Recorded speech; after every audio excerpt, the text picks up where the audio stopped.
So apple അങ്ങനെ finally ആപ്പിളിൻ്റെ latest update ആയിട്ടുള്ള 18.2 അപ്ഡേറ്റ് റിലീസ് ചെയ്തേക്കുവാണ്. നിലവിൽ iOS 18 സപ്പോർട്ട് ചെയ്യുന്ന എല്ലാ ഡിവൈസുകളും ഐഫോൺ 10s, SE, 11 അതുമുതൽ ഐഫോൺ 16 Pro Max വരെയുള്ള എല്ലാ ഡിവൈസുകളിലും നമുക്ക് ഈ ഒരു അപ്ഡേറ്റ് ലഭിക്കുന്നതാണ്. ഇത് കഴിഞ്ഞ് ഒരു മാസത്തോളമായിട്ട് ആപ്പിൾ ബീറ്റ ടെസ്റ്റിംഗിലായിരുന്നു. അപ്പോൾ ഇന്നത്തെ ഈ ഒരു വീഡിയോയുടെ iOS 18.2 അപ്ഡേറ്റിൽ വന്നിരിക്കുന്ന പുതിയ ഫീച്ചേഴ്സ്, ചേഞ്ചസ്, ബഗ് ഫിക്സസ് ഇങ്ങനെയുള്ള എല്ലാ കാര്യങ്ങളുമാണ് നമ്മൾ ഡിസ്കസ് ചെയ്യുന്നത്. So this is me Milan and welcome back. ആദ്യം തന്നെ ഈ ഒരു അപ്ഡേറ്റ് ലഭിച്ചിട്ടുള്ള സൈസിൽ നിന്ന് തുടങ്ങാം. ഇതിൻ്റെ അപ്ഡേറ്റ് സൈസ് എന്ന് പറയുന്നത് 2.21 GB ആണ്. നിങ്ങൾ ബീറ്റ വേർഷനാണ് കറൻ്റ് റൺ ചെയ്യുന്നതെങ്കിൽ തീർച്ചയായിട്ടും ഇതിൻ്റെ ഫൈനൽ ബിൽഡ് എന്ന് പറയുന്നത് 7 GB 8 GB അടുത്താണ്. ഇനി ഇതിൻ്റെ വേർഷൻ നമ്പർ 22C150 എന്നുള്ളതാണ്. ഇനി ഫീച്ചേഴ്സ് ആൻഡ് ചേഞ്ചസിലേക്ക് വരുമ്പോൾ ഒന്നാമത്തെ കാര്യം, നമുക്ക് ഡിഫോൾട്ട് ആയിട്ടുള്ള ആപ്പിളിൻ്റെ കുറച്ച് ആപ്ലിക്കേഷൻസ് ഇനി മുതൽ യൂസേഴ്സിന് ഇഷ്ടമുള്ള ആപ്ലിക്കേഷൻസ് വെച്ച് ചേഞ്ച് ചെയ്യാൻ സാധിക്കും. ഇമെയിൽ ഓപ്ഷനിൽ ടാപ്പ് ചെയ്ത് കഴിഞ്ഞാൽ നിങ്ങൾക്ക് ഇഷ്ടമുള്ള, നിങ്ങൾ തേർഡ് പാർട്ടി ആപ്ലിക്കേഷൻസ് യൂസ് ചെയ്യുന്നുണ്ടെങ്കിൽ അതിലിഷ്ടമുള്ള ആപ്ലിക്കേഷൻ നിങ്ങളുടെ ഡിഫോൾട്ട് ഇമെയിൽ ആപ്ലിക്കേഷനായിട്ട് സെറ്റ് ചെയ്യാൻ സാധിക്കും. അതുപോലെ തന്നെയാണ് എല്ലാത്തിനും. രണ്ടാമത്തെ ചേഞ്ച് എന്ന് പറയുന്നത് നിങ്ങൾ ഈ കാണുന്ന പോലെ ഐക്കൺസിൽ വന്നിരിക്കുന്ന സെറ്റിംഗ്സിനകത്തുള്ള ഐക്കൺസിൽ വന്നിരിക്കുന്ന ചേഞ്ചസ് ആണ്. നിങ്ങൾക്ക് ഇവിടെ കാണാം ലിറ്ററലി എല്ലാ ആപ്ലിക്കേഷൻസിൻ്റെയും അല്ലെങ്കിൽ എല്ലാ ഓപ്ഷൻസിൻ്റെയും ഐക്കൺസ്, ഗിഫ് ഐക്കൺസ് ഇപ്പം ആപ്പിൾ ചേഞ്ച് ചെയ്തിട്ടുണ്ട്. കസ്റ്റമൈസേഷൻ ഓപ്ഷനിൽ ഞാൻ സെലക്ട് ചെയ്തേക്കുന്നത് ഡാർക്ക് സെലക്ട് ചെയ്തേക്കുന്നതുകൊണ്ടാണ് സെറ്റിംഗ്സ് ആപ്ലിക്കേഷനിലുള്ള എല്ലാ ഗിഫ് ഐക്കൺസും ഡാർക്ക് മോഡിലുള്ളത്. എന്നാൽ ടിൻഡർ ആണ് ഞാൻ സെലക്ട് ചെയ്യുന്നതെങ്കിൽ നിങ്ങൾക്ക് ഇഷ്ടമുള്ള കളർ ഇവിടെ കൊടുക്കാൻ സാധിക്കും. ആ സെയിം കളർ തന്നെ നമ്മുടെ സെറ്റിംഗ്സിനകത്ത് ഇവിടെ നിങ്ങൾക്ക് കാണാം. ഐക്കൺസിന്, ഗിഫ് ഐക്കൺസിനെല്ലാം ആ സെയിം ടിൻഡർ കളർ തന്നെയാണ് ഇപ്പം അപ്പിയർ അയക്കുന്നത്. ഇനി മുതൽ നിങ്ങളുടെ ഫോണിൻ്റെ വോളിയം നിങ്ങൾക്ക് ഒരു പ്രത്യേക ലെവലിലേക്ക് ഡിഫോൾട്ടായിട്ട് സെറ്റ് ചെയ്യാൻ സാധിക്കും. അതിനുവേണ്ടി നമ്മൾ സൗണ്ട് ആൻഡ് ഹാപ്റ്റിക്സിൻ്റെ സെറ്റിംഗ്സിൽ സൗണ്ട് ആൻഡ് ഹാപ്റ്റിക്സിൻ്റെ ഓപ്ഷനിൽ പോവാം. താഴത്തേക്ക് നിങ്ങൾ പോകുമ്പോൾ ബിൽഡ് ഇൻ സ്പീക്കേഴ്സ് എന്ന് പറഞ്ഞ താഴെ വോളിയം ലിമിറ്റ് എന്ന് പറഞ്ഞ ഓപ്ഷൻ കാണാം. ഇത് നിങ്ങൾ എനേബിൾ ചെയ്ത് കഴിഞ്ഞാൽ 20-90% ഓപ്ഷനിൽ നിങ്ങൾക്ക് വോളിയം പെർസെൻറ്റേജ്, നിങ്ങളുടെ സ്പീക്കേഴ്സിൻ്റെ വോളിയം നിങ്ങൾക്ക് ലിമിറ്റ് ചെയ്യാൻ അല്ലെങ്കിൽ അത് കൺട്രോൾ ചെയ്യാൻ സാധിക്കുന്നതാണ്. ഇത് കുറേ വർഷങ്ങൾക്ക് മുന്നേ ആപ്പിൾ കൊണ്ടുവന്ന ഒരു ചേഞ്ച് ആയിരുന്നു. പക്ഷേ റീസെൻ്റ്ലി വന്ന വോയിസ് അപ്ഡേറ്റിലൊക്കെ ആപ്പിൾ അത് റിമൂവ് ചെയ്തായിരുന്നു. അതായത് ആക്സസിബിലിറ്റി സെറ്റിംഗ്സിൽ താഴത്തേക്ക് നിങ്ങൾ സ്ക്രോൾ ചെയ്യുമ്പോൾ ഇതിൽ ഓഡിയോ ആൻഡ് വിഷ്വൽ എന്ന് പറയുന്ന ഈ ഒരു ഓപ്ഷൻ സെലക്ട് ചെയ്ത് കഴിഞ്ഞാൽ ഇവിടെ ഓൾവേസ് ഷോ വോളിയം കൺട്രോൾ എന്ന് പറയുന്ന ഈ ഒരു ഫീച്ചർ ആപ്പിൾ തിരികെ കൊണ്ടുവന്നിട്ടുണ്ട്. അതായത് ലോക്ക് സ്ക്രീനിൽ ഇനി മുതൽ എന്ത് മീഡിയ നിങ്ങൾ പ്ലേ ചെയ്താലും അതിൻ്റെ വോളിയം നിങ്ങൾക്ക് ഇവിടുന്ന് തന്നെ അഡ്ജസ്റ്റ് ചെയ്യാം. പിന്നെ ഈ ഒരു അപ്ഡേറ്റിൻ്റെ പ്രധാനപ്പെട്ട ഫോക്കസ് ഏരിയ എന്ന് പറയുന്നത് next set of apple intelligence features push ചെയ്യുക എന്നുള്ളതാണ്. അതിലൊന്നാമത്തെയാണ് ആപ്പിളിൻ്റെ ഇമേജ് പ്ലേ ഗ്രൗണ്ട് എന്ന് പറഞ്ഞാൽ ഈ ഒരു ആപ്ലിക്കേഷൻ. സോ iOS 18.2 അപ്ഡേറ്റ് നിങ്ങൾ ചെയ്ത് കഴിയുമ്പോൾ നിങ്ങളുടെ ഹോം സ്ക്രീനിൽ നിങ്ങൾക്ക് ഈ ഒരു ആപ്പ് ഐക്കൺ കാണാൻ സാധിക്കും. ഓപ്പൺ ചെയ്ത് കഴിയുമ്പോൾ ഇതായിരിക്കും ഇൻ്റർഫേസ്. ഇതിൽ നമുക്ക് ഇമേജുകൾ ഡിസ്ക്രൈബ് ചെയ്ത് കൊടുത്തുകൊണ്ട് ജെൻ ഇമോജീസ്, അതോടൊപ്പം തന്നെ നമുക്ക് ഇഷ്ടമുള്ള ലിറ്ററലി നിങ്ങൾ എന്താണ് നിങ്ങളുടെ മനസ്സിൽ ആഗ്രഹിക്കുന്നത് അതേ രീതിയിലുള്ള ഇമേജസ് നിങ്ങൾക്ക് ക്രിയേറ്റ് ചെയ്യാൻ സാധിക്കും. സോ ഇവിടെ നിങ്ങൾക്ക് എന്തും ടൈപ്പ് ചെയ്ത് കൊടുക്കാം. സോ ഞാനിവിടെ ഒരു ഫ്രേസ് ടൈപ്പ് ചെയ്ത് കൊടുത്തു. ഇതുപോലുള്ള ഇമേജുകളായിരിക്കും നമുക്ക് ലഭിക്കുന്നത്. നിങ്ങൾ സ്വൈപ്പ് ചെയ്യുന്നതനുസരിച്ച് നിങ്ങൾക്ക് അവിടെ ഇമേജുകൾ ലോഡാണെന്ന് കാണാൻ സാധിക്കും. സോ ഞാൻ ഇതിങ്ങനെ സ്വൈപ്പ് ചെയ്യുന്നതനുസരിച്ച് സൈഡിൽ കാണാം ആ ഇമേജുകൾ, നമുക്ക് ഇഷ്ടമുള്ള ഇമേജുകൾ. ഇനിയും നമുക്ക് എന്തൊക്കെ ഡിസ്ക്രിപ്ഷൻസ് കൊടുക്കാവോ അതിനനുസരിച്ച് ഇമേജുകൾ ചേഞ്ച് ചെയ്യും. അതുപോലെ തന്നെ ഈ ഡിസ്ക്രൈബ് ചെയ്യുന്നതിൻ്റെ തൊട്ട് അപ്പുറത്തായിട്ട് നിങ്ങൾക്ക് മറ്റൊരു ഓപ്ഷൻ കാണാൻ സാധിക്കും. ഇതിൽ ഫോട്ടോ ഗാലറിയിലുള്ള ആളുകളുടെ, നമ്മളുടെ അല്ലെങ്കിൽ നമ്മളെ ഫ്രണ്ട്സിൻ്റെ, ഫാമിലി മെമ്പേഴ്സിൻ്റെ ഒക്കെ ഫോട്ടോസ് ഇവിടെ അപ്പിയർ ആവും. ഇതിപ്പം നമ്മളുടെ ഫോണിനകത്ത് അങ്ങനത്തെ ഫോട്ടോസൊന്നും ഇല്ലാത്തതുകൊണ്ടാണ്. സോ അത് വെച്ചിട്ട് നമുക്ക് ഇതുപോലത്തെ ഇലിസ്ട്രേഷൻസ് ക്രിയേറ്റ് ചെയ്യാൻ സാധിക്കും. ഓൾറെഡി ഞാൻ ക്രിയേറ്റ് ചെയ്തേക്കുന്ന കുറച്ച് ഇലിസ്ട്രേഷൻസ് കാണാൻ സാധിക്കും. ഇതെൻ്റെ മറ്റൊരു ഇമേജാണ്, ഇതെൻ്റെ ഫ്രണ്ടിൻ്റെ ഇമേജാണ്. പിന്നെ ഇവിടെ സൈഡിൽ കാണുന്ന ഈ പ്ലസ് ഐക്കൺ ടാപ്പ് ചെയ്ത് കഴിഞ്ഞാൽ നമുക്ക് ടൈപ്പ് ഓഫ് സ്റ്റൈലുകൾ ചൂസ് ചെയ്യാൻ സാധിക്കും. സോ ഇപ്പോൾ നമ്മൾ കണ്ടത് ആനിമേഷൻ ടൈപ്പിലുള്ള ഇമേജസ് ആണ്. എന്നാൽ ഇലിസ്ട്രേഷൻസിൽ നിങ്ങൾക്ക് സ്വിച്ച് ചെയ്ത് കഴിഞ്ഞാൽ സെയിം ഫ്രേസ് തന്നെ നമ്മളിവിടെ കൊടുത്തു. ഇലിസ്ട്രേഷനാണ് നമ്മൾ കാണാൻ പോകുന്നത്. അതുകൊണ്ട് തന്നെ സ്കെച്ച് ചെയ്ത പോലെ ഇരിക്കും. ഇപ്പോൾ നിങ്ങൾക്ക് കാണാം ആനിമേറ്റഡ് അല്ല, ഇത് സ്കെച്ച് ചെയ്ത പോലത്തെയാണ് ഇതിൻ്റെ ഇൻസ്ട്രക്ഷൻസ് വരുന്നത്. അതാണ് ഈ ഒരു സ്റ്റൈൽ തമ്മിലുള്ള ഡിഫറൻസ്. പിന്നെ ഉള്ളത് സജഷൻസ് ആണ്. ഇവിടെ ടാപ്പ് ചെയ്ത് കഴിഞ്ഞാൽ നമുക്ക് 4 ഓപ്ഷൻസ് കിട്ടും. Themes, costumes, ആക്സസറീസും പ്ലേസസും. ഇതിലിപ്പം ഞാനിവിടെ ഡെസേർട്ട് എന്ന് പറഞ്ഞാൽ ടൈപ്പ് ചെയ്തു. ഇപ്പോൾ ഓൾറെഡി അവിടെ ഒരു ഡക്ക് ഇമേജാണ് കിടക്കുന്നത്. അപ്പം നമുക്ക് ഡെസേർട്ടിൽ ഡക്ക് വരുന്ന ഒരു ഇമേജാണ്. നമുക്കിങ്ങനെ ക്രേസി ആയിട്ടുള്ള പല കാര്യങ്ങളും നമുക്ക് ക്രിയേറ്റ് ചെയ്യാൻ സാധിക്കും. അതുപോലെ തന്നെ സൺഗ്ലാസസ് ഞാൻ ആഡ് ചെയ്തു ആക്സസറി ആയിട്ട്. ഷെഫിൻ്റെ ഒരു ഹാറ്റ് ആഡ് ചെയ്തു. അതുപോലെ തന്നെ ഡിസ്കോ എന്നുള്ള ഒരു ഓപ്ഷൻ ഞാൻ ആഡ് ചെയ്തു. അല്ലാന്നുണ്ടെങ്കിൽ നമുക്കത് മാറ്റി ഫാൻറ്റസി, നമുക്ക് ഇഷ്ടമുള്ള എല്ലാ ഓപ്ഷൻസും ഇതിൽ ആഡ് ചെയ്തുകൊണ്ട് ഓരോ ഇമേജുകൾ അത് നമുക്ക് ക്രിയേറ്റ് ചെയ്യാൻ സാധിക്കുന്നതാണ്. ഇത് ഇലിസ്ട്രേഷൻ ആണുള്ളത്. സോ ഇലിസ്ട്രേഷനിൽ നിന്ന് ഞാൻ മാറ്റി ആനിമേഷൻ ടൈപ്പ് ചെയ്ത് കഴിഞ്ഞാൽ അല്ലെങ്കിൽ സ്വിച്ച് ചെയ്ത് കഴിഞ്ഞാൽ അതിനനുസരിച്ച് ആ ഒരു സ്റ്റൈൽ മറന്ന് നിങ്ങൾക്ക് കാണാൻ സാധിക്കും. ഇനി ഈ ഒരു ഇമേജ് നിങ്ങൾക്ക് സേവ് ചെയ്യണമെന്നുണ്ടെങ്കിൽ ഡണ്ണ് കൊടുക്കുക. ഡണ്ണ് കൊടുത്ത് കഴിയുമ്പോൾ നമ്മൾ ഒരു ഷെൽഫിലേക്ക് വരും.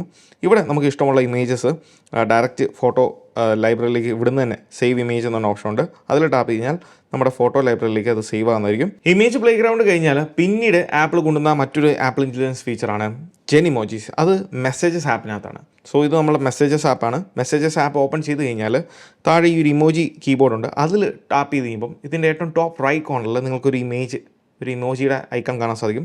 ആ സിമ്പിളിൽ നിങ്ങൾ ടാപ്പ് ചെയ്ത് കഴിഞ്ഞാൽ ഇതാണ് ജെൻ ഇമോജിയുടെ ഇൻ്റർഫേസ്. ഇത് നമ്മൾ മുന്നേ കണ്ട പോലെ തന്നെ നമ്മൾ എന്ത് കാര്യങ്ങൾ ഡിസ്ക്രൈബ് ചെയ്ത് കൊടുത്താൽ അതനുസരിച്ചുള്ള ഇമേജുകൾ ക്രിയേറ്റ് ചെയ്യുന്നതായിരിക്കും. സോ ഇവിടെ ഞാനൊരു കാര്യം ഡിസ്ക്രൈബ് ചെയ്തു, അതിൻ്റെ കൂടെ ഞാൻ മറ്റൊരു ഡിസ്ക്രിപ്ഷനും കൂടെ ആഡ് ചെയ്തു. നിങ്ങൾക്ക് കാണാം ഓരോ ഇമേജുകൾ ക്രിയേറ്റ് ചെയ്ത് വരുമ്പം അതിൽ വരുന്ന മാറ്റങ്ങൾ അല്ലെങ്കിൽ അതെങ്ങനെയാണ് ക്രിയേറ്റ് ആയി വരുന്നതെന്ന് കാണാൻ സാധിക്കും. ലിറ്ററലി നമുക്ക് ഇഷ്ടമുള്ള എന്ത് കാര്യത്തെ വെച്ച് നമുക്ക് ഇമോജി ക്രിയേറ്റ് ചെയ്യാം, അല്ലെങ്കിൽ സ്റ്റിക്കേഴ്സ് ക്രിയേറ്റ് ചെയ്തിട്ട് മറ്റുള്ളവർക്ക് സെൻഡ് ചെയ്യാം. അടുത്തത് ആപ്പിൾ iPhone 16 സീരീസിൽ മാത്രമായിട്ട് കൊടുത്ത ഒരു ഓപ്ഷനാണ് ക്യാമറ കൺട്രോൾ ബട്ടൺ. സോ അതിലേക്ക് ആപ്പിൾ ഇൻറ്റഗ്രേറ്റ് ചെയ്യും എന്ന് പറഞ്ഞ ആ ഒരു ഫീച്ചർ വിഷ്വൽ ഇൻ്റലിജൻസ് ആപ്പിൾ ഇപ്പം കൊണ്ടുവന്നിട്ടുണ്ട്. സോ ജസ്റ്റ് നിങ്ങൾ ക്യാമറ കൺട്രോൾ ബട്ടൻ്റെ ഓപ്ഷനിൽ അവിടെ ജസ്റ്റ് പ്രസ് ആൻഡ് ഹോൾഡ് ചെയ്താൽ മാത്രം മതി ഈ ഒരു ഇൻ്റർഫേസിലേക്ക് പോകും. ഇതാണ് വിഷ്വൽ ഇൻ്റലിജൻസിൻ്റെ ഇൻ്റർഫേസ്. വളരെ സിമ്പിളാണ്. ആസ്ക് ആൻഡ് സെർച്ച് എന്ന് പറഞ്ഞാൽ 2 ഓപ്ഷൻ ഉണ്ട്. സോ നിങ്ങളുടെ ക്യാമറ ഓപ്പൺ ചെയ്ത് കഴിയുമ്പോൾ ഇതിൻ്റെ ഫ്രണ്ടിലുള്ള എന്ത് സാധനമാണെങ്കിലും, ഇപ്പം ഞാൻ ഈ ഒരു പെൻ ഇവിടെ വെച്ചു, അല്ലെങ്കിൽ സ്റ്റൈലസ് ഇവിടെ വെച്ചു, ജസ്റ്റ് അത് ഓൾറെഡി അനലൈസ് ചെയ്തിട്ടുണ്ട്. നമ്മൾ ഇനി ആ ഫോട്ടോയ്ക്ക് വേണ്ടി ജസ്റ്റ് ടാപ്പ് ചെയ്ത് കഴിയുമ്പം അവിടെ നിങ്ങൾക്ക് കാണാം അനലൈസ് ആയിട്ടുണ്ട്. ഇനി നിങ്ങൾ ആസ്ക് എന്ന് പറഞ്ഞ ഓപ്ഷൻ കൊടുത്തു കഴിഞ്ഞാൽ ChatGPT ആയിട്ട് ഇൻ്റഗ്രേറ്റ് ചെയ്താണ് ഈ ഒരു ഫീച്ചർ വർക്കാകുന്നത്. അപ്പോൾ എന്താണ് ഈ ഒരു സംഭവം എന്നുള്ളത് കൃത്യമായിട്ട് ഐഡൻറ്റിഫൈ ചെയ്തിട്ട് അതിനുള്ള ഉത്തരം this is A stylish pen എന്നുള്ളത് കൃത്യമായിട്ട് അവിടെ കൊടുത്തിട്ടുണ്ട്. അതിൻ്റെ ഡീറ്റെയിൽസ് നിങ്ങൾക്ക് ഇവിടെ കാണാൻ സാധിക്കും. എന്നാൽ സെർച്ച് എന്നുള്ള മറ്റൊരു ഓപ്ഷൻ കൂടെ ഇവിടെ കൊടുത്തിട്ടുണ്ട്. സെർച്ചിൽ ടാപ്പ് ചെയ്ത് കഴിഞ്ഞാൽ ഇത് ഗൂഗിളുമായിട്ടാണ്. ഗൂഗിൾ ലിങ്ക്സ് എന്ന് പറയുന്ന ഫീച്ചർ തന്നെ നമുക്ക് ഡയറക്റ്റ് കാണാൻ സാധിക്കും. എവിടെ നിന്ന് ഇത് പർച്ചേസ് ചെയ്യാം, അങ്ങനെയുള്ള ഡീറ്റെയിൽസ് ലഭിക്കുന്ന ലിങ്കുകൾ ഇത് പ്രൊവൈഡ് ചെയ്യുന്നതായിരിക്കും. System wide ChatGPT support apple integrate ചെയ്തിട്ടുണ്ട്. അതിനുവേണ്ടി സെറ്റിംഗ്സ് ഓപ്പൺ ചെയ്യുക. ആപ്പിൾ ഇൻ്റലിജൻസ് ആൻഡ് സിറി എന്ന് പറയുന്ന ഓപ്ഷനിൽ താഴത്തേക്ക് നിങ്ങൾ സ്ക്രോൾ ചെയ്യുവാണെങ്കിൽ എക്സ്റ്റൻഷൻസ് എന്ന് പറയുന്ന ഒരു ഓപ്ഷൻ കാണാൻ സാധിക്കും. അതിലാണ് ChatGPT. സോ എവിടെയാണ് GPT-യുടെ ഇൻ്റഗ്രേഷൻ, എങ്ങനെയാണ് ഐഫോണിൽ ഇത് വർക്ക് ചെയ്യുന്നതെന്ന് വെച്ചാൽ, ഇതൊരിക്കലും നമ്മളുടെ പ്രൈവസി, നമ്മളെ ഡേറ്റാസ്, നമ്മളെ പേഴ്സണൽ കാര്യങ്ങളൊന്നും തന്നെ അതിലേക്കൊന്നും തന്നെ തലയിടത്തില്ല. നമ്മളുടെ അനുമതി ഇല്ലാതെ മറ്റൊരു ഫീച്ചേഴ്സോ ഓപ്ഷൻസോ ഒന്നും ഇത് ആക്സസ് ചെയ്യത്തില്ല. സോ സിറിയോട് നമുക്ക് ചോദിക്കുന്ന പോലെ തന്നെ ChatGPT-യിലൂടെ നമുക്ക് റിസൾട്ടുകൾ വേണമെന്നുണ്ടെങ്കിൽ ഡയറക്റ്റ് നമുക്ക് ChatGPT-യോട് ചോദിക്കാമെന്നാണ് സിറിക്ക് പകരം. അപ്പം നമ്മൾ സിറീനെ ഇൻവോക്ക് ചെയ്യുന്ന പോലെ തന്നെ ഇപ്പം ജസ്റ്റ് പ്രസ് ആൻഡ് ഹോൾഡ് ചെയ്ത് കഴിഞ്ഞാൽ generate A short story for children's using ChatGPT. So ഇത് ഇങ്ങനെയാണ് വർക്കാവുന്നത്. സിറിക്ക് പകരം നമുക്ക് ക്വസ്റ്റ്യൻസ് അങ്ങോട്ട് GPT-യോട് ചോദിക്കാം. അപ്പോൾ നമുക്ക് കൃത്യമായിട്ടുള്ളൊരു ഉത്തരം ഈ ഒരു രീതിയിൽ, ഈ ഒരു ഫോർമാറ്റിലായിരിക്കും തരുന്നത്. ഇനി ഈ ഒരു സെറ്റിംഗ്സിനകത്ത് നിങ്ങൾക്ക് കുറച്ച് കാര്യങ്ങൾ കാണാൻ സാധിക്കും. ഇനി നിങ്ങൾക്ക് അക്കൗണ്ട് എന്തെങ്കിലും ഉണ്ടെന്നുണ്ടെങ്കിൽ ഇവിടെ ഡയറക്റ്റ് സൈൻ ഇൻ ചെയ്യാം. പിന്നെ ഉള്ളത് ഡെയിലി ലിമിറ്റാണ്. ഇപ്പോൾ അണ്ടർ ലിമിറ്റിലാണ്. ഞാൻ ക്വറീസ് ചോദിക്കുന്നതനുസരിച്ച്, അല്ലാന്നുണ്ടെങ്കിൽ ഇമേജ് ക്രിയേഷൻ ഒക്കെ ചെയ്യുന്നുണ്ടെങ്കിൽ അതനുസരിച്ച് എനിക്ക് തോന്നുന്ന ഡെയിലി 2 ഫ്രീ ആയിട്ടുള്ള ഇമേജ് ക്രിയേഷൻസ് ഒക്കെയാണ് ഉള്ളത്. സോ അതിനനുസരിച്ച് ഈ ലിമിറ്റ് അണ്ടർ ലിമിറ്റ് ചെയ്ത് മാറി ലിമിറ്റ് എത്തിക്കഴിഞ്ഞാൽ 24 hours കഴിയുമ്പോഴാണ് നമുക്ക് വീണ്ടും അത് ലിമിറ്റ് റീസ്റ്റോർ ആകുന്നത്. പിന്നെ കൺഫേം ChatGPT റിക്വസ്റ്റ് എന്ന് പറയുന്നത് അത് മസ്റ്റായിട്ട് നിങ്ങൾ എനേബിൾ ചെയ്യണം. പിന്നെ ഇതിൽ വന്നിരിക്കുന്ന മറ്റ് ഇൻ്റഗ്രേഷൻ എന്ന് പറയുന്നത് നോട്ട്സ് ആപ്പിൽ നമുക്കറിയാം റൈറ്റിംഗ് ടൂൾ ഉണ്ട്. അതിലും ഇപ്പം ChatGPT ഇൻ്റഗ്രേറ്റ് ചെയ്തിട്ടുണ്ട്. അതോടൊപ്പം തന്നെ ഇമേജ് വാണ്ട് എന്ന് പറഞ്ഞ ആ ഒരു ഫീച്ചറും ആപ്പിൾ നോട്ട്സ് ആപ്പിൽ കൊണ്ടുവന്നിട്ടുണ്ട്. ഇവിടെ ഞാൻ കൊടുത്തിരിക്കുന്ന ഒരു കാര്യം ഒരു പാരഗ്രാഫാണ്. ഇതിനകത്ത് ഞാൻ ഉദ്ദേശിക്കുന്ന ഒരു ഇമേജ് എനിക്ക് ക്രിയേറ്റ് ചെയ്യണം എന്നുണ്ടെങ്കിൽ ജസ്റ്റ് ഈ ഒരു പെൻ ടൂളിലേക്ക് പോവുക. അതിൽ നിങ്ങൾക്കൊരു വാണ്ടിൻ്റെ ഐക്കൺ കാണാൻ സാധിക്കും. അതാണ് നമ്മളുടെ ഇമേജ് വാണ്ട്. അത് നിങ്ങൾ ജസ്റ്റ് ഇവിടെ എവിടെയാണോ വേണ്ടത്, എന്ത് ഇമേജാണോ വേണ്ടത് നിങ്ങൾ ഡിസ്ക്രൈബ് ചെയ്ത് കഴിഞ്ഞാൽ ജസ്റ്റ് ഇങ്ങനെ സർക്കിൾ ചെയ്ത് കൊടുത്തു കഴിഞ്ഞാൽ നിങ്ങൾക്ക് ഇതുപോലെ ഒരു ഡിസ്ക്രൈബ് ചെയ്യാനുള്ള ഒരു ഓപ്ഷൻ വരും. ഇതിൽ ഞാൻ ഓൾറെഡി ആ ഒരു പാരഗ്രാഫിൽ കൊടുത്തിരിക്കുന്ന കുറച്ച് കാര്യങ്ങൾ വെച്ചിട്ടാണ് ഈ ഒരു ഇമേജ് ക്രിയേറ്റ് ചെയ്യുന്നത്. അതുകൊണ്ടാണ് നിങ്ങൾക്ക് കാണാം ഞാൻ കൊടുത്തിരിക്കുന്ന കുറച്ച് ഫ്രേസുകൾ അത് എടുത്തിട്ടുണ്ട്. ആ ഫ്രേസുകൾ ബേസ് ചെയ്തിട്ടാണ് ഈ ഒരു ഇമേജ് സ്ട്രക്ചർ ചെയ്തേക്കുന്നത്, അല്ലെങ്കിൽ ഇമേജ് ക്രിയേറ്റ് ചെയ്തേക്കുന്നത്. സോ നിങ്ങൾ സെൽഫായിട്ട് ഒരു ഡോക്യുമെൻറ്റേഷൻസ് കാര്യങ്ങളൊക്കെ പ്രിപ്പയർ ചെയ്യുന്നുണ്ടെങ്കിൽ അങ്ങനെയുള്ളവർക്ക് ഭയങ്കര ഉപകാരപ്പെടും. സ്റ്റുഡൻസിന്, റിസർച്ച് സ്കോളേഴ്സിന്, ടീച്ചേഴ്സിന്, ഇങ്ങനെയുള്ളവർക്കൊക്കെ ഭയങ്കരമായിട്ട് ഉപകാരപ്പെടുന്ന കാര്യമാണ് നിങ്ങൾ കൊടുത്തിരിക്കുന്ന ഈ ഡിസ്ക്രിപ്ഷൻസ് വെച്ച് ഇമേജുകൾ നമുക്ക് ക്രിയേറ്റ് ചെയ്ത് തരുന്നത്. അതുപോലെ തന്നെ റൈറ്റിംഗ് ടൂളിലും കുറച്ച് മാറ്റങ്ങൾ വന്നിട്ടുണ്ട്. ജസ്റ്റ് റൈറ്റിംഗ് ടൂൾ ഓപ്പൺ ചെയ്ത് കഴിയുമ്പോൾ തന്നെ നിങ്ങൾക്ക് കാണാൻ സാധിക്കും താഴത്തേക്ക് പോകുമ്പോൾ കമ്പോസ് എന്ന് പറഞ്ഞൊരു ഓപ്ഷൻ കാണാൻ സാധിക്കും. അതാണ് ChatGPT ഇൻ്റഗ്രേഷൻ. ഇവിടെ നമുക്ക് വേണ്ട രീതിയിൽ നമ്മൾ സെലക്ട് ചെയ്യുന്ന സെൻറ്റൻസിനെ, അല്ലെങ്കിൽ എത്രത്തോളം നമ്മൾ സെലക്ട് ചെയ്തിട്ടുണ്ടോ അതിനെ നമുക്ക് വേണ്ട രീതിയിലേക്ക് മാറ്റിയെടുക്കാൻ സാധിക്കും. ഞാനിവിടെ മേക്ക് ഇറ്റ് മോർ അപ്പീലിംഗ് എന്ന് പറഞ്ഞ് കൊടുത്തിട്ടുണ്ട്. സോ അത് സെലക്ട് ചെയ്യുന്ന സമയത്ത് നിങ്ങൾക്ക് അവിടെ കാണാൻ സാധിക്കും. കണ്ടോ, അത് നമുക്ക് റീഫ്രേസ് ചെയ്ത് തന്നേക്കുവാണ്. ആ ഒരു സെൻറ്റൻസ് നമ്മൾ സെലക്ട് ചെയ്ത അത്രയും സെൻറ്റൻസിനെ കംപ്ലീറ്റ്ലി ഒന്ന് റീഫ്രേസ് ചെയ്ത് കുറച്ചും കൂടെ നമുക്ക് പെട്ടെന്ന് മനസ്സിലാവുന്ന രീതിയിൽ മാറ്റി തന്നിരിക്കുകയാണ്. അതുപോലെ തന്നെ കൺട്രോൾ സെൻറ്ററിൽ apple type two Siri control add ചെയ്തിട്ടുണ്ട്. കൺട്രോൾ ഓപ്ഷനിൽ പോയി കഴിഞ്ഞാൽ ഇവിടെ കൺട്രോൾ ഓപ്ഷനിൽ നിങ്ങൾക്ക് കാണാം സിറി എന്നുള്ളത് ടൈപ്പ് ടു സിറി ഓപ്ഷൻ അല്ലെങ്കിൽ കൺട്രോൾ ഇപ്പം ആഡ് ചെയ്തിട്ടുണ്ട്. സോ അതിൽ ടാപ്പ് ചെയ്ത് കഴിഞ്ഞാൽ നിങ്ങൾക്ക് ഈ ഒരു ടൈപ്പ് ടു സിറി ഇൻ്റർഫേസ് വരും. അല്ലാന്നുണ്ടെങ്കിൽ താഴെ ബോട്ടത്തിൽ 2 പ്രാവശ്യം ടാപ്പ് ചെയ്താലും നമുക്ക് ഈ ഒരു ഇൻ്റർഫേസ് ലഭിക്കുന്നതാണ്. പിന്നീട് എയർപോഡ്സ് പ്രോ സെക്കൻഡ് ജനറേഷനിൽ ആപ്പിൾ കൊണ്ടുവന്ന ഹെൽത്ത് ഫീച്ചറാണ് ഹിയറിംഗ് ടെസ്റ്റും ഹിയറിംഗ് എയ്ഡ് ഫീച്ചർ. ഈ 2 ഫീച്ചേഴ്സും ആപ്പിൾ ഇപ്പം കുറച്ച് പുതിയ രാജ്യങ്ങളിലേക്കും ആഡ് ചെയ്തിട്ടുണ്ട്, ഇൻക്ലൂഡിങ് UAE. ഭാഗ്യം വെച്ചാൽ ഇന്ത്യയിൽ നമുക്ക് ഈ ഒരു ഫീച്ചർ അവൈലബിൾ അല്ല. പക്ഷേ താഴെ ഡിസ്ക്രിപ്ഷനിൽ ഞാൻ ലിങ്ക് കൊടുത്തേക്കാം ഏതൊക്കെ രാജ്യങ്ങളിൽ ഉള്ളവർക്ക് ഇത് യൂസ് ചെയ്യാൻ സാധിക്കും എന്നുള്ളതിൻ്റെ. പിന്നീട് വോയിസ് മെമോ ആപ്ലിക്കേഷനിൽ നമ്മുടെ വോയിസ് റെക്കോർഡ് ചെയ്യുന്ന ആപ്ലിക്കേഷനിൽ നമുക്ക് 2 ലെയർ വരെ വോയിസുകൾ അല്ലെങ്കിൽ ഓഡിയോ ലെയേഴ്സ് ആഡ് ചെയ്യാൻ സാധിക്കുന്നതാണ്. അതായത് ഇവിടെ നിങ്ങൾ കാണുന്ന പോലെ നമുക്കൊരു ഓഡിയോ ലെയർ ഉണ്ട്, അത് ഓൾറെഡി റെക്കോർഡഡ് ആയിട്ടുള്ള ലെയറാണ്. അതിൻ്റെ മുകളിലേക്ക് എനിക്ക് മറ്റൊരു അഡീഷണൽ വോയിസും കൂടെ ആഡ് ചെയ്യണമെന്നുണ്ടെങ്കിൽ പ്ലസ് ഓപ്ഷൻ ഉണ്ട്. അതിൽ ടാപ്പ് ചെയ്ത് കഴിഞ്ഞാൽ നമുക്ക് സെക്കൻഡ് ഓപ്ഷൻ സെക്കൻഡ് ലെയറാണ് ഈ ഒരു വോക്കൽ. സോ അങ്ങനെ നിങ്ങൾക്ക് ആഡ് ചെയ്യാൻ സാധിക്കും. സോ നിങ്ങൾക്ക് ഇവിടെ കാണുന്ന പോലെ നമുക്ക് സെക്കൻഡ് ലെയർ ഞാനിപ്പോൾ ആഡ് ചെയ്തിട്ടുണ്ട്. അത് സ്വിച്ച് ചെയ്യാൻ നമുക്ക് ഫസ്റ്റ് ലെയറിലേക്ക് പോകാം, സെക്കൻഡ് ലെയറിലേക്കും പോകാം. അങ്ങനെ നിങ്ങൾക്ക് ഡ്യുവൽ ലെയർ വോക്കൽസ് ഇനി മുതൽ വോയിസ് മെമ്മോ ആപ്ലിക്കേഷനിൽ യൂസ് ചെയ്യാൻ സാധിക്കുന്നതാണ്. പിന്നെ വീഡിയോ റെക്കോർഡിംഗ് ഓപ്ഷനിൽ ആപ്പിൾ കൊണ്ടുവന്ന ആ ഒരു ഫീച്ചർ നമുക്ക് പോസ് ചെയ്യാൻ സാധിക്കുന്ന ഈ ഒരു ഓപ്ഷൻ ഇപ്പം ആപ്പിൾ വാച്ചിലേക്കും ആ ഒരു സപ്പോർട്ട് കൊണ്ടുവന്നിട്ടുണ്ട്. അതുപോലെ തന്നെ ക്യാമറയിൽ നമുക്ക് AEAF ലോക്ക് ആപ്പിൾ ഇപ്പം കൊണ്ടുവന്നിട്ടുണ്ട്. അതായത് നമ്മൾ വീഡിയോ ഷൂട്ട് ചെയ്യുന്ന സമയത്ത് ക്യാമറ കൺട്രോൾ iPhone 16 സീരീസിലാണ് ഇതുള്ളത്. നിങ്ങൾ ക്യാമറ ബട്ടണിൽ നിങ്ങൾ പ്രസ് ചെയ്യുന്ന സമയത്ത് ഇവിടെ കാണുന്ന പോലെ AE&AF ലോക്ക് നമുക്ക് ചെയ്യാൻ സാധിക്കും. അങ്ങനെ ഒരു സബ്ജക്റ്റിനെ ഫോക്കസിൽ നിർത്തിക്കൊണ്ട് നമുക്ക് ഷൂട്ട് ചെയ്യാൻ സാധിക്കുന്നതാണ്. പിന്നീട് വന്ന മാറ്റം ആപ്പിളിൻ്റെ മെയിൽസ് ആപ്പിലാണ്. Mail application completely Apple redesign ചെയ്തേക്കുവാണ്. പ്രീവിയസ്ലി ഉണ്ടായിരുന്ന മെയിൽ ആപ്പിൽ നിന്ന് കംപ്ലീറ്റ് ഒരു റീഡിസൈനാണ് ആപ്പിൾ ഇപ്പോൾ കൊണ്ടുവന്നേക്കുന്നത്. ഇവിടെ നിങ്ങൾക്ക് കാണാം ആ ഒരു ഡിഫറൻസ് കാണാം. ഏറ്റവും ടോപ്പിൽ സെർച്ചിന് താഴെയായിട്ട് നമുക്ക് പല കാറ്റഗറീസ് ഇവിടെ കൊടുത്തിട്ടുണ്ട്. ട്രാൻസാക്ഷൻസ്, പ്രൈമറി, അതുപോലെ തന്നെ അപ്ഡേറ്റ്സ്, പ്രൊമോഷൻസ്, ഇങ്ങനെയുള്ള ഡിഫറെൻറ്റ് കാറ്റഗറി ഓപ്ഷൻസ് ആപ്പിൾ ഇതിൽ കൊണ്ടുവന്നിട്ടുണ്ട്. സോ എൻറ്റയർ ചേഞ്ചാണ് ആപ്പിൾ ഈ ഒരു മെയിൽ ആപ്ലിക്കേഷനിൽ കൊണ്ടുവന്നിരിക്കുന്നത്. ഇനിയിപ്പോൾ നിങ്ങൾക്ക് ഈ ഒരു ചേഞ്ച്, ഈ ഒരു UI ഇഷ്ടപ്പെട്ടില്ല എന്നുണ്ടെങ്കിൽ 3 ഡോട്ടിൽ ടാപ്പ് ചെയ്ത് കഴിഞ്ഞാൽ ലിസ്റ്റ് വ്യൂ, പഴയ ആ ഒരു വ്യൂവിലേക്ക് നമുക്ക് പോകാൻ സാധിക്കുന്നതാണ്. 18.1 അപ്ഡേറ്റിൽ ആപ്പിൾ ഫോട്ടോസ് ആപ്പിൽ നമുക്ക് നാച്ചുറൽ ലാംഗ്വേജ് സപ്പോർട്ട് കൊണ്ടുവന്നിട്ടുണ്ടായിരുന്നു. അതേ ഫീച്ചർ ഇപ്പം ആപ്പിൾ മ്യൂസിക്കിലും അതോടൊപ്പം തന്നെ ആപ്പിൾ TV ആപ്ലിക്കേഷനിലും ഈ ഒരു നാച്ചുറൽ ലാംഗ്വേജ് സപ്പോർട്ട് കൊണ്ടുവന്നേക്കുവാണ്. നിങ്ങൾക്കിവിടെ കാണാം, ഞാൻ ഇൻസ്പിറേഷൻ മ്യൂസിക് എന്നൊന്ന് സെർച്ച് ചെയ്തു. സോ അത് റിലേറ്റഡ് ആയിട്ടുള്ള മ്യൂസിക്കിൻ്റെ സജഷൻസ് അല്ലെങ്കിൽ റിസൾട്ട് നമുക്ക് ലഭിക്കുന്നതാണ്. പിന്നെ ഫോട്ടോസ് ആപ്പിൽ നമ്മൾ വീഡിയോ പ്ലേ ചെയ്യുന്ന സമയത്ത് നമുക്ക് frame by frame videos scrub ചെയ്യാൻ സാധിക്കും. ഇവിടെ നിങ്ങൾക്ക് കാണാം, പതുക്കെ സ്ലൈഡ് ചെയ്യുന്നതനുസരിച്ച് ഓരോ ഫ്രെയിമാണത് മാറുന്ന കാണാൻ സാധിക്കും. ഓരോ ഫ്രെയിം ബൈ ഫ്രെയിം നമുക്ക് വീഡിയോസ് സ്ക്രബ് ചെയ്യാൻ സാധിക്കുന്നതാണ്. അതുപോലെ തന്നെ ഫോട്ടോസ് ആപ്പിൻ്റെ നമ്മൾ ഫോട്ടോ അല്ലെങ്കിൽ വീഡിയോ വ്യൂ ചെയ്യുന്ന ആ ഒരു ഇൻ്റർഫേസിലും ചെറിയ മാറ്റം വന്നിട്ടുണ്ട്.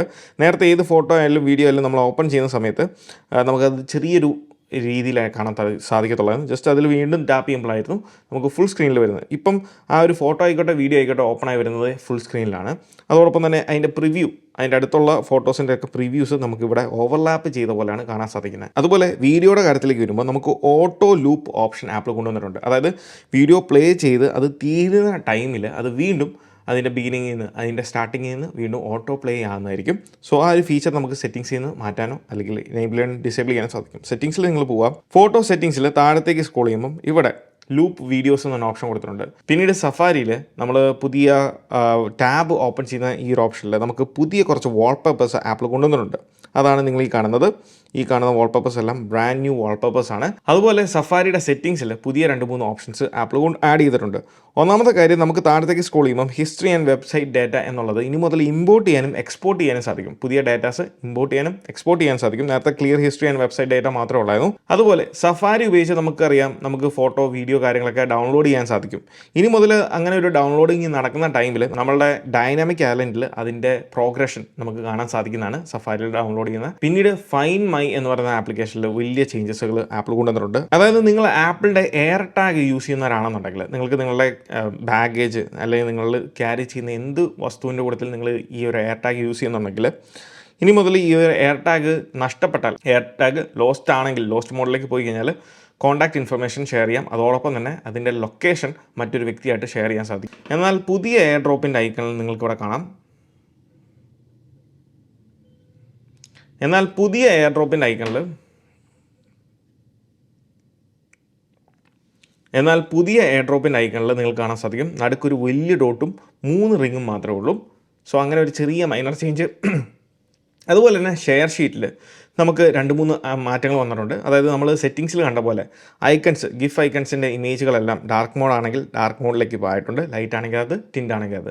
അതോടൊപ്പം എയർ ഡ്രോപ്പിൻ്റെ ഐക്കൺ, നിങ്ങൾ ഈ കാണുന്ന പുതിയ എയർ ഡ്രോപ്പിൻ്റെ ഐക്കണാണ്.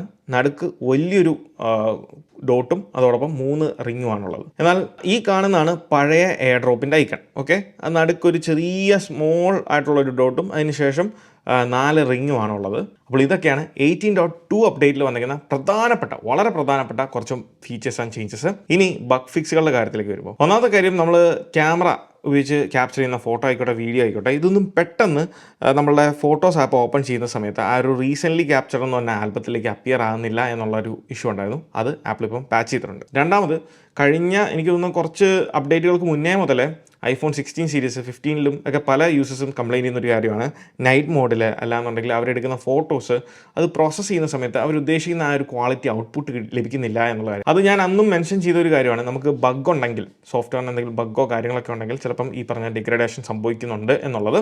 അതെന്തായാലും ആപ്പിൾ ഇപ്പം പാച്ച് ചെയ്തിട്ടുണ്ട്. സോ ഇനി പെർഫോമൻസ് ആൻഡ് ബാറ്ററി. പെർഫോമൻസ് നമുക്ക് ഡീറ്റെയിൽ ആയിട്ട് പറയണമെന്നുണ്ടെങ്കിൽ ഇതിൻ്റെ ഫോളോ അപ്പ് വീഡിയോയിൽ സംസാരിക്കാൻ സാധിക്കത്തുള്ളൂ. എന്നാലും ഉപയോഗിച്ചിടത്തോളം വലിയ കുഴപ്പമൊന്നുമില്ല. രണ്ടാമത്തെ കാര്യം ബാറ്ററിയാണ്. ഇത്രയും നേരത്തെ യൂസേജ് കൊണ്ട് നമുക്ക് ഒരിക്കലും ബാറ്ററിനെ വിലയിരുത്താൻ സാധിക്കത്തില്ല. ബെയ്റ്റ ഇൻസ്റ്റാൾ ചെയ്ത് ഞാൻ എൻ്റെ ഡിവൈസുകളിലെല്ലാം യൂസ് ചെയ്തപ്പോഴും എനിക്ക് 18.1 അല്ലെങ്കിൽ 18.1.1 ബെറ്റർ ആയിട്ടുള്ളൊരു ബാറ്ററി ബാക്കപ്പാണ് ഈ ഡിവൈസുകളെല്ലാം എനിക്ക് ലഭിക്കുന്നത്. സോ അതുകൊണ്ട് തന്നെ നിങ്ങൾക്കും അതേ ഇമ്പ്രൂവ്മെൻറ്റ്സ് ബാറ്ററിയിൽ ഉണ്ടാകും എന്ന് തന്നെയാണ് വിശ്വസിക്കുന്നത്. താമസിക്കാതെ നമ്മൾ 3-4 ദിവസത്തിനുള്ളിൽ ഇതിൻ്റെ ഫോളോ അപ്പ് വീഡിയോ ചെയ്യുന്നതായിരിക്കും. അപ്പം ഇതൊക്കെയാണ് 18.2 അപ്ഡേറ്റിനെ പറ്റിയുള്ള വിശേഷങ്ങൾ. അപ്പോൾ ഈ ഒരു വീഡിയോ നിങ്ങൾക്ക് ഇഷ്ടമായി എന്ന് വിചാരിക്കുന്നു. ഈ വീഡിയോ ഇഷ്ടമായാൽ തീർച്ചയായിട്ടും പോയി നമ്മൾ ലൈക്ക് ബട്ടൺ സ്മാഷ് ചെയ്യുക. So once again, this is me Milan. Catch you guys in next video. Until then, piece.